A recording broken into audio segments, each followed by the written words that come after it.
Hello there and welcome back. So we have a new banner in Nier Reincarnation, and as always, I'm here to do a review of it.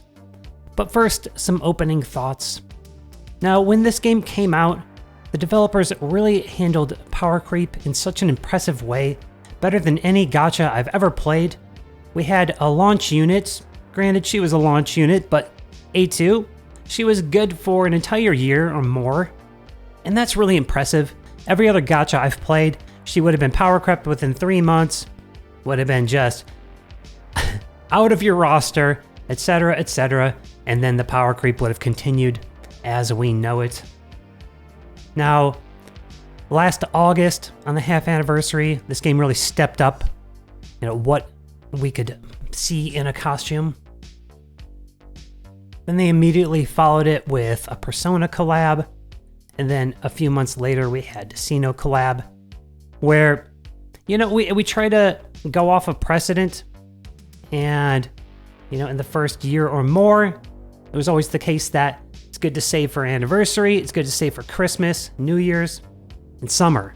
And unfortunately, summer and Half Annie is always right next to each other, and, Christmas, New Year's, anniversary are always right next to each other. That was already a problem, but then they started throwing the collabs in, and your stash might have been running thin by this last Christmas, and then we had New Year's. Now in 2023, the power creep really ramped up. So we had New Year's immediately following those 2 Christmas banners, and we expected 2 Christmas banners. But again, you might have been a little thin at that point because of Sino. Sino was really good, and that was in November. Then normal pool, Bloodless Demos was really good. Then we had Anniversary, and that's fine. But we got surprised with a second Anniversary banner. Then this happened again on the collab. We had a surprise second collab banner. And at the time, the Dauntless Hina really seemed like it was going to be, it was pretty unprecedented, even though we did have a welfare Dauntless unit. Dauntless Hina was pretty unprecedented, and seemed like, oh man, I better just get her just in case. What if I'm in a situation where I just really need that Dauntless? It turns out that Christmas Akeha and Celeb Wife are really the only healers you need, and I haven't actually used Dauntless Hina a lot. But at the time, it was still, kind of a kick in the face. Now we just had the new Final Fantasy banner, which was, a must pull, and that's fine. And then immediately following that, we have Shadowbound Priet, a broken sniper, and the Aces of Arena event, which made everyone want Shadowbound Priet. And then, 2 weeks ago, I did my review for Summer Yuri, who was amazing and totally changed the meta. The most unique PvP costume we've had in an entire year. At first I was worried, I wonder if she completely invalidates the snipers, and it turns out it's not totally true. The last 3 snipers, Priet and Nier and Bloodless Demos, all of them, if you have them awakened, they're all still doing great work right now. We're just building them a little differently, maybe. And so I was a little bit peeved by the fact that they made everyone want Priet, and then Yuri came, but that's not so bad as this. I'm really disappointed with the fact that they chose to make Noelle a sniper. That's better than all of them when we just had Priet a month ago. So that's not sitting so well with me. I'm a little disappointed in that. I would think it would have made a lot more sense to have a banner here where one's a DPS, one's a hybrid, or one's a DPS, one's a healer, one's a hybrid, one's a healer, or something like that. Would have made a lot more sense because we had the PvP unit on the first banner. So to have a PvP unit, 2 banners, they're really bleeding the whales dry, and I understand that is the best income for the game, is, getting the top spenders to spend on gacha. And these conversations have come up recently when we were talking about Premium Pass. And, it seems that even with that Premium Pass, that that's the best way, for income for the game, and we want the game to live on, right? But you also can't put such a bad taste in the whale's mouth, So if someone just whaled for Priet a month ago, they're going to be a little bit put off by this. Okay, I just wanted to get those opening thoughts out there. Let's take a look at the banner now and see what we're talking about. So first of all, we have some great looking costumes. Everyone loves Noelle, and maybe Noelle's your favorite. You've been holding out for this. Well, rejoice, because you're going to have the best agility sniper in the game if you can get her to A3. That's becoming more and more common that you're going to want that third passive, but let's just take a look at the kit here. We have another balanced stat character here. The attack is kind of high, the HP is kind of high, the defense is high. Very balanced. A character skill, C gauge, 5 hit, very nice. That lends itself to subjugation support. So when she's wielding water, you're going to get some reduced cooldowns on your skills. And then an attack buff, 45 seconds. Again, great for subjugation to the whole party. And this might be a case where you squeeze her character skill in after your DPS opens in knockdown. Then she goes, helps your DPS cool down, get those skills off again, and loop that character skill. Also prolonging the attack buff stacks. So that's pretty cool. But really, she's a PvP unit. Like I said, she's a sniper. She has the new 50% timed for 60 seconds, just like Nier. Also a spear user, just like Nier. But now this, proficiency. And we've seen this on a few units, but never on an arena sniper. This is actually crazy. Now, it's 70% to be a 3-chain. But when you're using a proficiency character, it really feels like 100%. It seems like they land a 3-chain no matter what. And considering that like training passives are always like, increase by 5%, increase by 3%, and we're looking at 70 here, that's insane. So she's pretty much always going to open with a 3-hit. And with the generous attack and bold vigor, if you get A3, 30% flat, that means no matter what, above 70%, you get that 30%.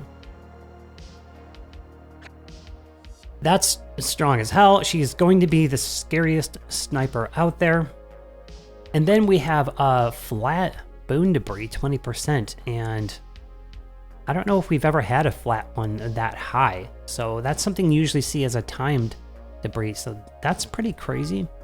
I actually really need that on my account, but I'm not going to chase A5. I have Awakened Nier and Awakened Shadowbomb Priets. It's too soon. It's too soon for me. Now, I did manage to get her A0, and I'm happy to have her for collection purposes, but, again, I'll refer to my opening thoughts on that one. So, yes, incredible, unprecedented sniper for Arena. And we'll talk about, if you should pull or not after we finish the review here.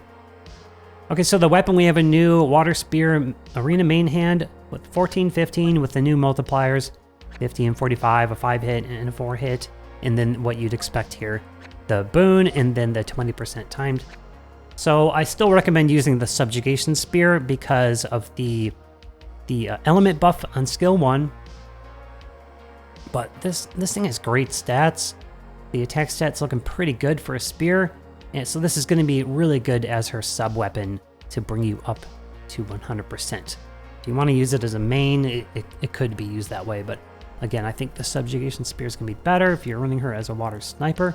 The poison is kind of interesting, but I don't think that matters enough in Arena. I don't think, the battle's going to go on long enough. 5 turns, that's pretty good. The poison tick is not as big as the burn tick, though. I guess it could help for those long, drawn-out summer Yuri fights. Okay, moving on, we have Demos. Oddly enough, if you watched the Young Jesus interview a year ago, he interviewed myself, Cabbage, and Ziggy all separately and asked us, one of the questions was, who are your favorite characters? And back then, a year ago, I said Noelle and Demos. And just here they are on a banner. So again, the balanced stats, same thing there. He's a devoted subjugation support for Dark. We have a character skill, C gauge with a 4 hits. an attack buff, 60 seconds, which is just awesome. And then a pursuit buff, 2 hits or more, 15%. That is exactly Christmas Akeha, who is a god tier subjugation support, but imagine Christmas Akeha with hits on the character skill. Now, of course, this is limited to dark, but these element locked gimmicks are kind of par for the course lately. So if you're looking to boost those dark scores, you can't get that SSS plus in dark. Demos will really help you get there. And then his whole kit is built for it further. So we have the new 50% Verve that increases the attack stats of dark weapons to the party. And then Void Swiftness, I think that's the first one we've gotten for dark. And it increases cooldown 5% for dark costumes, and if everyone's wielding dark. And then the Flat Valiance, 15%, so it's not a must, but that's great for subjugation. So everything is built as like subjugation support, and even this is great for your subjugation DPS, a general, not element locked, character skill reduction 8%. Okay, and then the weapon, we have yet another one of these boon haste combos in the subs with the crush and defense break 2020 on the cooldown on the skills, and that's just kind of this format's becoming very common too. So that's a great weapon. The HP is very high, so this could kind of also help you beef up your arena tanks. So it could be a good sub weapon, maybe even a main weapon if you're using Griff still. Or if you want, less animation time, you want to throw it on your U deal maybe, and then it's dark, so it works with U deal too. Maybe you pair it with maybe that's like maybe you have a dark DPS on the team, and then let your tank go first and debuff. But I don't know, maybe. All right, cool. So should you pull? Well, we just had a great banner. We just had 3 great banners. I don't know how many. And of course, I addressed that in my opening thoughts. We have Anniversary coming, and that's probably coming in just a few weeks. And we can probably expect 6 new characters that you're gonna want. So consider that. Otherwise, maybe you've been holding out.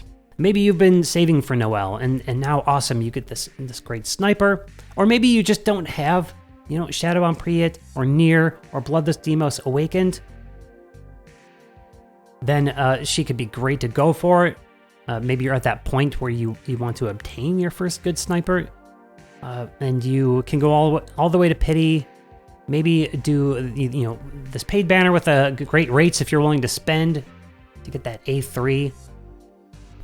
Another bummer I didn't mention is that she completely power creeps Fractured Noelle, and the developers have only done that with a few costumes, maybe just one that I can think of off the top of my head. Bloodless Lavanya is completely useless if you got Celeb Lavanya. And we had Fractured Noelle, who was an arena sniper, and just completely dead if you get this one. And, Nier could almost be seen as not dead, but like if you have her, there's no point to use Nier if you have A3 Summer Noelle. And again, Shadowbound Priet only a month ago. And, Priet doesn't have proficiency, but Priet's still really good. So consider that. Don't get too tempted that, consider that the other snipers are still good. But this could be a situation where you pull for her if you don't have them, like I said. Or Noelle's your favorite, you've been holding out. Or something like that. Or Demos if you are just dying to push your subjugation score. But overall, pull strategy right now, I would say Yuri is the more unique one to go for. She's the most unique arena unit we've gotten in a year. Really changed the game just with her passive alone. And, I've seen some talk about it. Yes, she has a Celeb Demos kit, but if you ask me, you could completely remove Celeb Demos character skill from her, and she would still be game-changing. So consider that if we're talking summer overall. I would rather go for Yuri. You have a few more days to pull here, and this is still great. And if you're a brand new account, then, you know, it's always a good strat to go for a DPS, and that is Udeal. Yes, he's like kind of locked to light to really shine, but with that attack stat and this base multiplier on a 5-hit, on a new account, he's just going to carry you through everything. And that's always a good thing to have. And then Saryu is super strong too. She's a hybrid. Of course, you can watch my video on this one. And then Lars, you know, it was just like groundbreaking PvP. Not groundbreaking, but like definitely the best, you know, PvP support. You know, whatever, a month ago, whenever he came out. June, I guess? Okay. He's still great, actually. He hasn't died. Don't worry.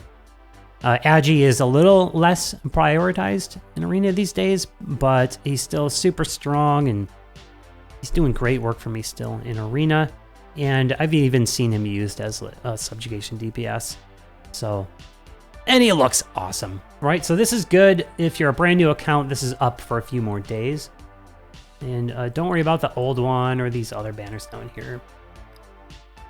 So, brand new account, I would say, you know, go for Final Fantasy and maybe Summer Yuri here. But also keep in mind, Anniversary is right around the corner, and we always see the best costumes on Anniversary, so keep that in mind. Don't go blowing everything right now if you're not a spender. Okay, cool. So those are my thoughts on the banner. Best of luck on your pulls. If you're going for Noelle, I hope you get her A3. And thanks again so much for watching. If you like what you see here, throw a like and a sub on it. It's much appreciated, and I'll see you in the next one.